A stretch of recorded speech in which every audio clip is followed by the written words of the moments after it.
Coca-Cola. The name instantly brings to mind a famous drink we love to take with food and as a complement beverage. But it's made by one of those companies that is more than just a name. It's one of those most recognizable products ever known to humanity.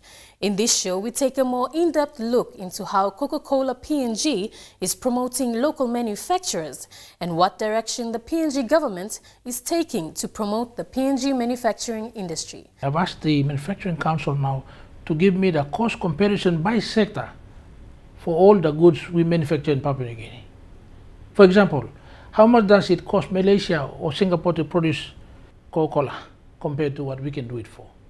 Over the next couple of months to the next, well, few months to possibly as far as 18 months, it wouldn't be surprising to learn that a number of long-standing manufacturers in Papua New Guinea shut the doors to the shop and become importers. I mean, it's really that critical at the moment. But first, let's take a look at Coca-Cola's success. Hello, welcome to the show. In this segment, we'll be speaking with Peter Carey, the General Manager of CocaCola Amatil PNG. Peter, welcome to the show. Thanks very much, Anne. It's good to be here. So what is your commitment? What is your future plans in PNG? Well, CC Amatil, the company that I work for, have been here for 20 years. In the last 12 months, we've invested heavily in the country, and we'll talk a little bit about that later. Certainly, we've got some very aggressive plans for the next 3 to 5 years to continue that investment in PNG. We've enjoyed very good growth over the 5 years, and we are committed to continuing that growth over the next 3 to 5 years. So we'll continue to invest heavily in manufacturing equipment and in warehousing. Can you share with us what the everyday functions of doing business is at the plants and what challenges you face? Certainly, Anna. We've got 2 production facilities, one in Port Moresby that produces 500ml Coke, 1 litre Coke and Nature's Own water. We've also got 2 lines in Lae that produce 500ml 1 litre Coke and 330ml cans, and that services the Morribee province, the Highlands and New Guinea Islands. And basically the process is we get concentrate from Singapore and then we mix that concentrate with sugar and CO2. So that's the simplified process of producing Coke.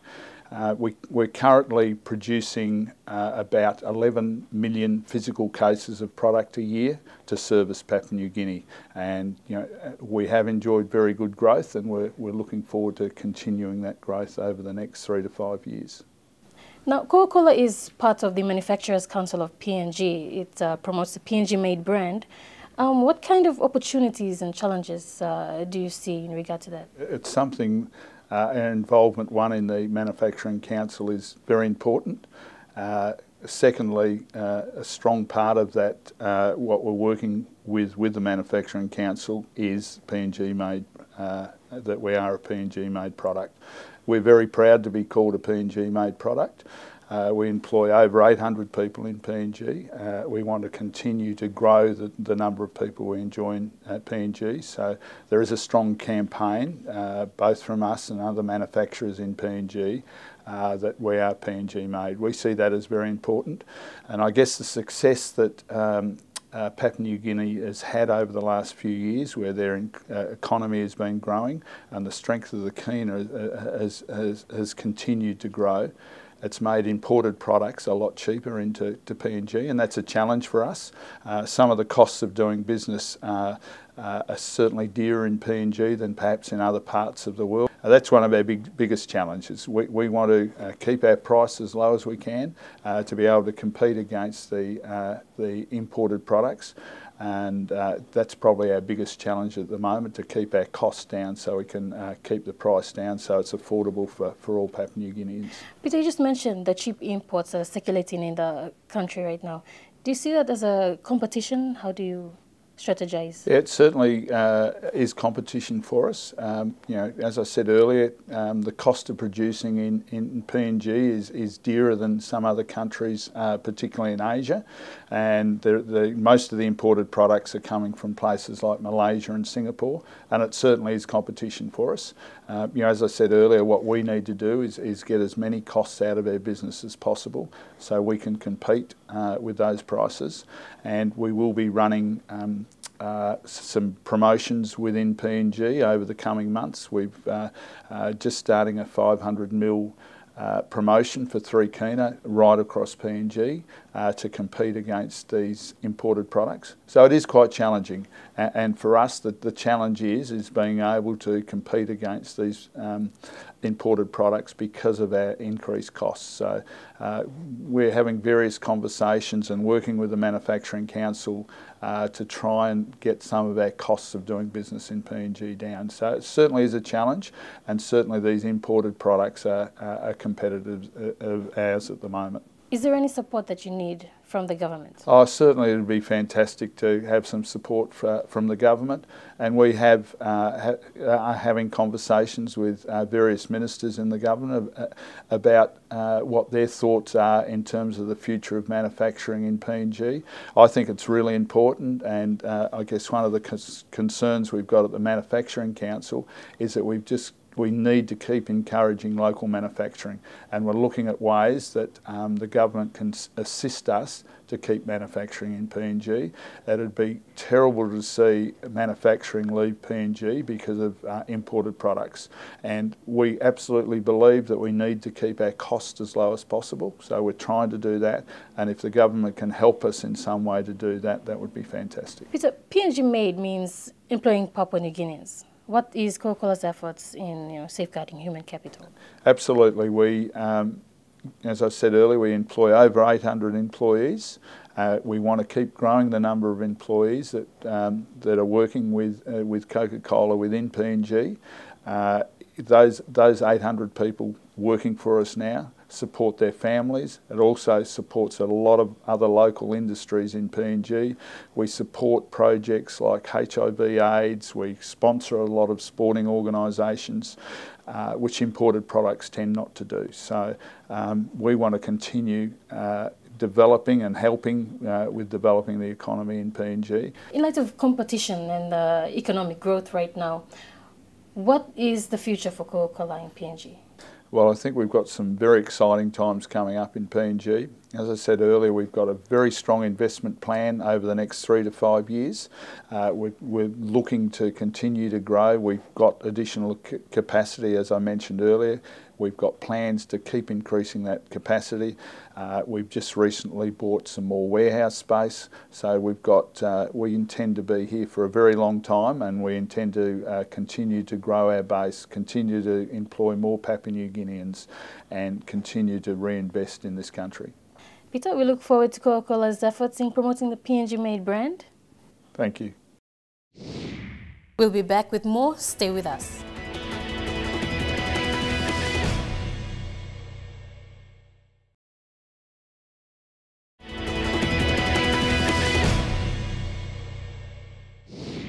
Welcome back. Coca-Cola employs nearly 1,000 people in PNG. It's recorded a sales growth rate at 10% a year for the last 5 years. In a short interview with the company's general manager, Peter Carey, it was revealed that growth is expected to rise. Hello and welcome. With me, I have the general manager, Papua New Guinea, of the Coca-Cola company, Manesh Chaturvedi. Manesh, welcome. Thank you. How do you see the role of the PNG market in the Coca-Cola world? First of all, Papua New Guinea is a key market for us. It is a pretty evolved market. Our consumption for all our brand and packs have been quite good, and we are very happy with the performance in Papua New Guinea over the last 30 years, especially in the last 5 years. We are pretty optimistic about the future, about both the country and our company and our brands. We have invested behind many brands, both international brands and some brands which are very unique to PNG. So we are into sparkling category with our brands Coca-Cola, Sprite, Fanta, We have juices, we have orchid juice, we are into water in Nature's Own, which is a very unique and a big brand for Papua New Guinea. We are into cordials, our brand is Golden Crush. So I think all the big categories which operate in the beverage landscape, Coca-Cola has its presence, and we are very happy with the performance with the country. The PNG made brand is associated with the Coca-Cola company, and obviously Coca-Cola is a local manufacturer. It's also part of the Manufacturers Council. It's also entitled to government incentives. So, but do you think that's enough? I would like to start with saying that the government of PNG has been very supportive to our cause and have helped us to operate in this environment in a very conducive way. We have our bottling partners to whom we are given franchise rights for this territory. If I were to pinpoint one issue which is hampering our interest is we want to safeguard our local bottlers' interest in terms of manufacturing and distributing our products here.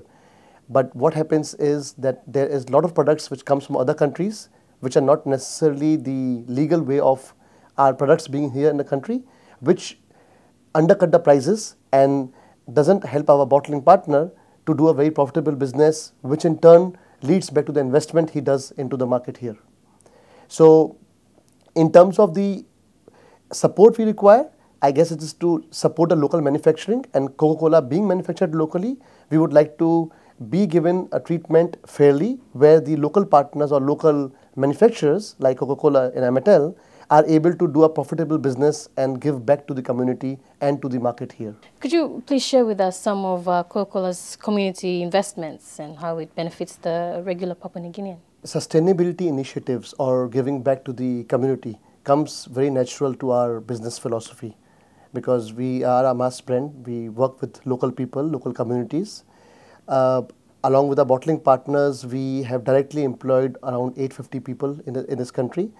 More than that, we are dealing with more than 10,000 retailers whose life we impact.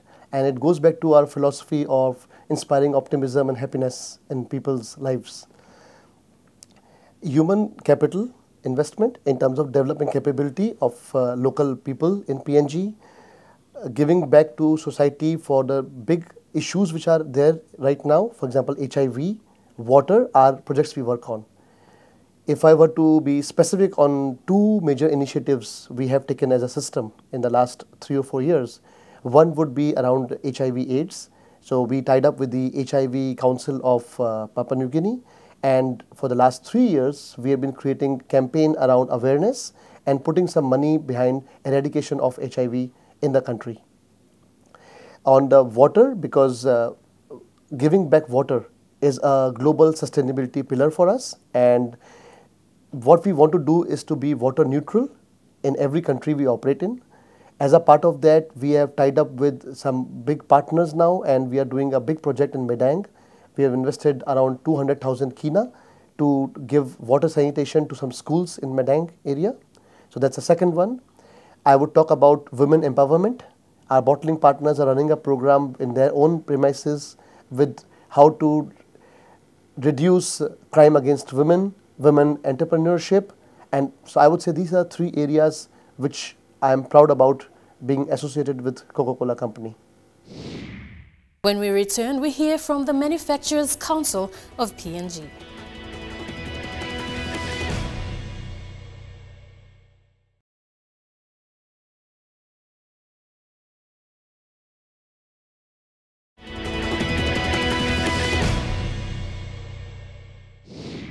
The manufacturing industry in PNG is facing some tough challenges, and the missing element in this equation is a coping mechanism. Coping with cheap imports has been the most talked about issue, so I spoke with the CEO of the council, Chase Scovell, about possible solutions to the problem. Now, Coca-Cola voiced the concern on the cheap imports and how that's, impacting their sales, What is your view on that? Okay, I did catch a little bit of the commentary with regards to that, and I believe what they were talking about was what we call parallel imports. So Coca-Cola is a bona fide manufacturer. It's got a long history in PNG, as have all of our other beverage manufacturers. You know, it's not just an issue that's affecting Coke Pacific Industries with their Coca-Cola and their Gold Spot range. But if you take Coca-Cola, you know, they're investing, they've got their factory, they create the jobs, their sponsorships, their contributions to the community. You know, we're about to have the Morribee Open. Coca-Cola's a major sponsor of that. They're a major contributor to Baja. They've been a major contributor to the show. You know, you'd be hard pressed to think of any cultural or sporting or community events of significance in PNG since Coca-Cola's been here where they haven't made a significant contribution. What happens with a parallel import is that you have the same product coming in, albeit that it's made from a bottler somewhere else under license, and they piggyback on that. So, you know, they're not paying for marketing costs in PNG. So Coca-Cola PNG does all the advertising, has all the brand awareness, has the customer loyalty, and the price of all of that is factored into their production costs to produce and supply that Coca-Cola. Parallel imports come in, they make no contribution to society in PNG, no contribution to sporting, community, cultural events. They spend no money on advertising and they get to piggyback or freeload on what Coca-Cola is doing here. Now, Coca-Cola have to pay rights to be able to manufacture in PNG, and they have that zone, and there are the people that are importing are sort of going around the door, and for the Coke that's coming in here that's made in Indonesia or made in the Philippines or made in Singapore, that Coca-Cola is, you know, meant to be sold within their region, and it finds its way to our market. It's not just a problem in PNG, it's just more difficult to handle here. I don't know the exact numbers, but you know, that they have a similar issue in Australia, but the countries where the perpetrators of the bulk of the imports, every year they pay several $1 million to Coca-Cola in Australia, I guess as a means of restitution or damages for the damage that's coming in from those products. Whereas Coke PNG, we don't have any of those sorts of mechanisms in place, and it is that unfair. So you come back. In Papua New Guinea, we've got a 35–40% tariff on sugar. Now, sugar is a major component in soft drinks, in carbonated or flavoured carbonated beverages. So there's already an unfair balance of trade there. You've got, you know, the cost of electricity. So in Indonesia, again, it's subsidised for industry. They're paying between 3.5 and 12 cents a kilowatt for their power. Papua New Guinea manufacturers, industry, the commercial rate's over a kina a kilowatt. So it's very, very hard for them to compete. And while some people say, oh, well, I can go and, you know, buy my can of Coke for 1 kina 50 or a landed price, you know, of less than 20 kina, the fact is to produce a carton of Coke in Papua New Guinea is significantly more than that. The parallel imports are, you know, and within that cost, so I mean, I can't say the number, but Coca-Cola would be at liberty, but there's, as I said, there's a cost to all of that community service, there's a cost for the marketing that's factored into that production cost, and it's about that goodwill, and parallel imports make no contributions to that, and of course their pricing arrangement is quite predatory. It's just below what the production cost would be for Coca-Cola here, so effectively for them to compete you'd be at a loss. Hence the statement I made earlier that, you know, it's not going to be surprising when a number of companies actually close shop, because they've got a responsibility to their shareholders, and unfortunately if there's not I guess a significant change, a tangible improvement in the cost of doing business in PNG, you know, beverage manufacturers and a number of other companies, it makes business sense to just import. It doesn't make business sense to manufacture in Papua New Guinea, and that's quite sad. You know, when a country with a population of over 7 million people, you know, for somebody to come and say, well, you know, it doesn't make sense for you to make your own beverages. You know, there are countries like New Zealand have, you know, a number of people manufacturing beverages, and they've got, you know, about 4 million people. Nobody would suggest there that, oh, that's not enough people to, you know, make a can of Coke. So it's quite important. It needs to be addressed, and this is why we think the government needs to be responsive to our call for an industry review on a sector-by-sector basis to address those things, such as not just parallel importing, but the interim measures until, you know, we attain that platform at which the government, civil society and business thinks is an acceptable platform on which to do business in Papua New Guinea. entering the PNG beverage market and sustaining itself. A Coca-Cola PNG story. That's right after this break.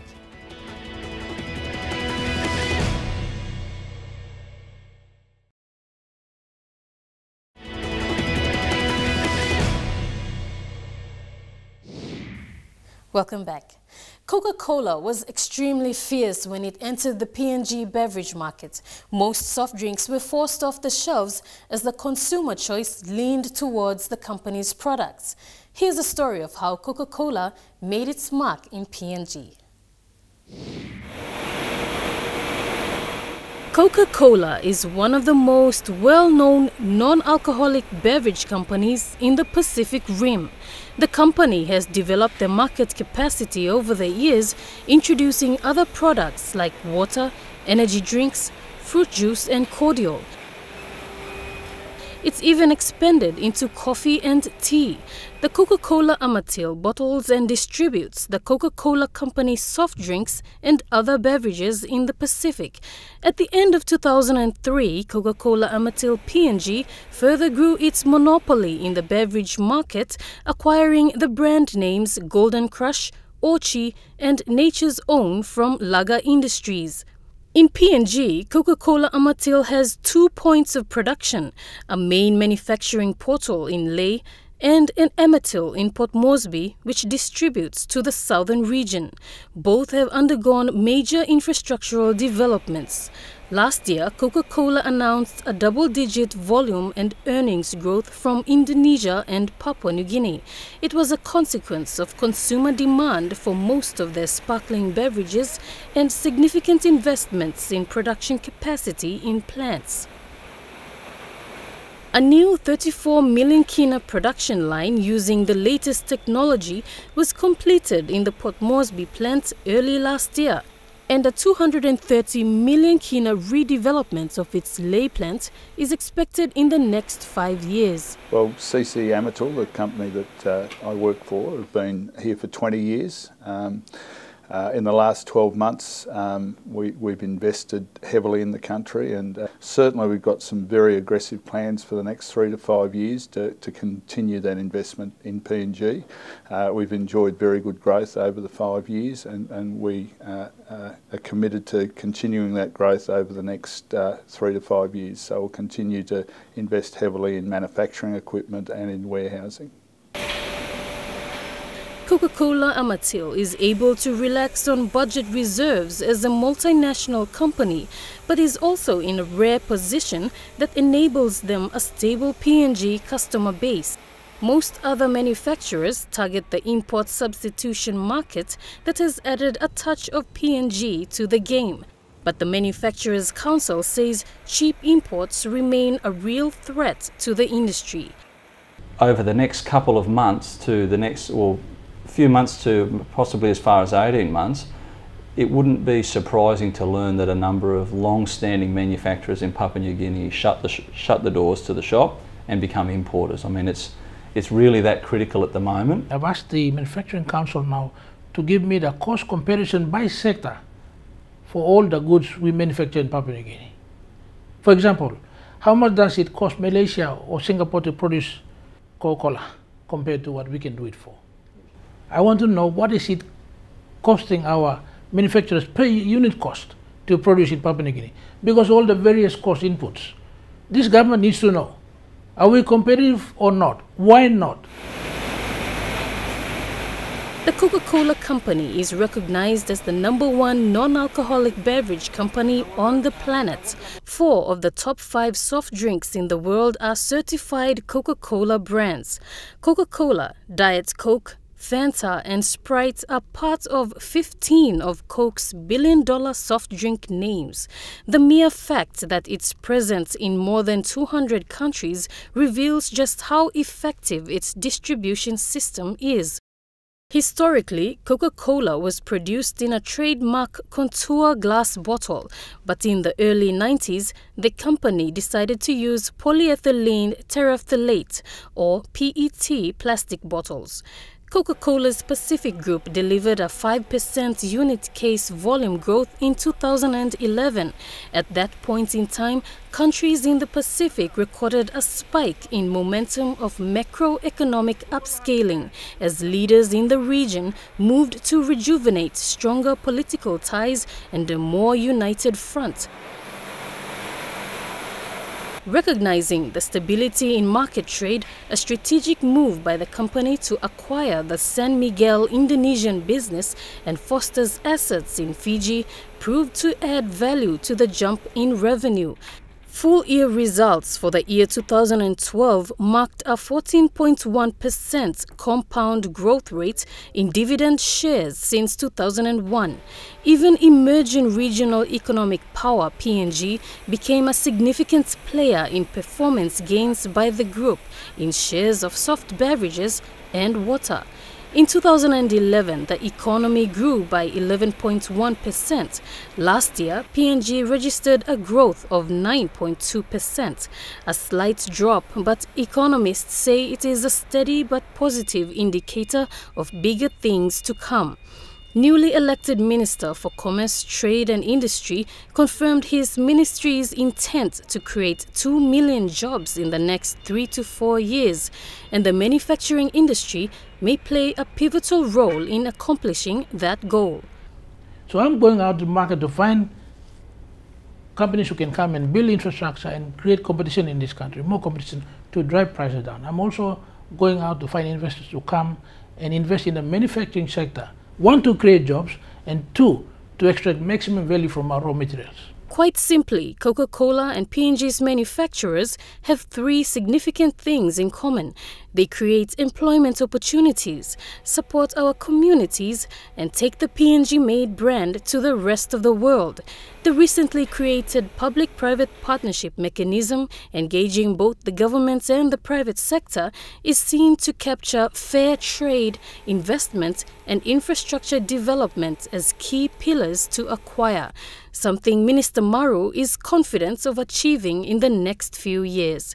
But in the meantime, the Manufacturers Council of PNG has identified these key portions of safeguarding the industry and are currently in talks with the PNG government to come up with a framework for a manufacturing policy. And that's all we have time for this week. If you'd like to watch the show and past episodes, please log on to the MTV site and go to our page. That's www.mtv.com.pg. You can also email us your comments at businesspng@mtv.com.pg. And don't forget to like our page on Facebook. I'm Hannah Arya. We'll see you again next week.